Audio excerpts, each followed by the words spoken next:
The first time Elara noticed the movement, she blamed the air conditioning. It was a subtle, low swish like someone shifting weight just outside her peripheral vision. Her dark blue denim jeans lay crumpled near the laundry hamper, exactly where she'd kicked them off after a late night of studying. She watched them. Nothing. A normal, inanimate heap of cotton and thread. She shrugged and went to bed. The second time, the next night, she was certain. A faint sound.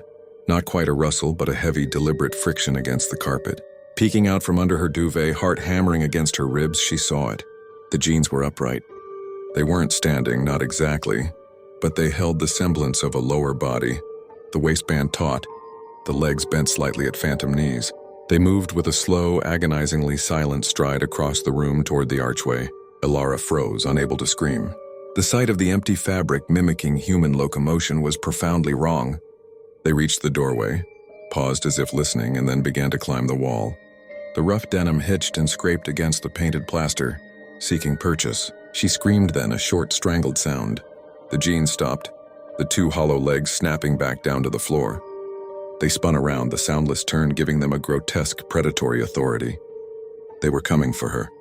She scrambled out of bed, grabbing the first thing she could, a thick college textbook, and hurled it. It passed right through the empty space between the legs. The pants did not flinch.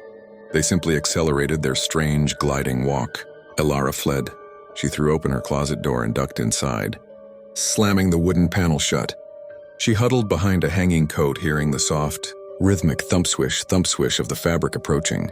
The sound stopped right outside. The pause was the worst part. She imagined the hollow waist hovering, sensing her fear. Then the rhythmic walking started again, moving around the door. Terror gave way to frantic confusion. They weren't trying to get in.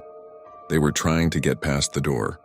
Peeking through the crack, Elara watched as the jeans continued their unnerving walk, straight towards the corner of the room where her old, rattling washing machine sat.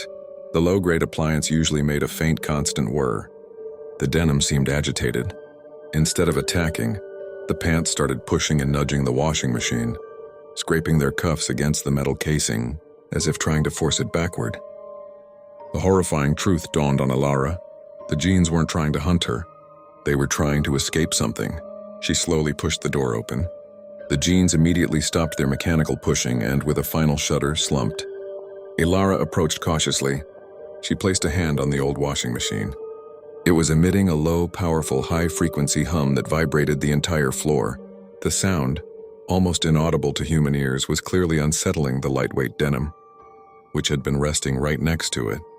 They hadn't been walking, they had been vibrating, the rhythmic pulses of the faulty motor causing them to twitch, shift, and propel themselves across the smooth carpet in a desperate attempt to get away from the incessant, irritating noise.